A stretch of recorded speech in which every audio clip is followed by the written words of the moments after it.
সবুজ শ্যামলে ঘেরা চারপাশ, বৃষ্টি ধুয়ে গেছে সব ধুলাবালি। রেল লাইনের ভিতরে পাথর একটা প্রচলিত নিয়ম, পাথর দিতেই হয়, পাথর থাকেই।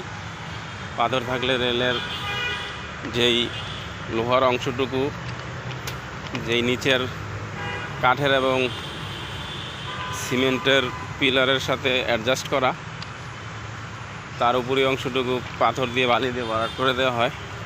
রেল চলার সময় জকজক জকজক শব্দ হয়। সবগুলো অংশে লালবাতি জ্বলে আছে ট্রেনের লাইটে। সম্ভবত কাছাকাছি আছে ট্রেন। বনানী রেল স্টেশন হয়তো আছে, স্টপেজ ধরছে। তো আমি এখান থেকে এখন রোড ক্রসিং করব, ওই পাশে যাব।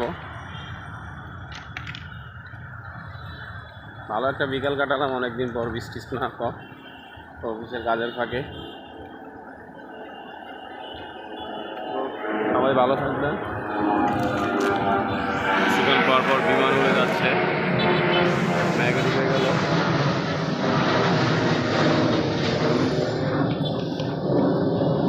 সবাই রেল ক্রসিং পার হচ্ছে আর দেখতেছে কখন আবার ট্রেন আইতে পড়ে। লাল লাইটগুলো যেহেতু সব জায়গায় জ্বলে আছে, এর একটা দিক নির্দেশন অবশ্যই আছে। হ্যাঁ, ট্রেন আসতেছে সামনে থেকে। আমি এখন এই যে সিরিয়াল দিয়ে রেল ক্রসিং পার হবো আর কি। Good see you everyone, everybody. আল্লাহ হাফেজ, সবাই ভালো থাকবেন।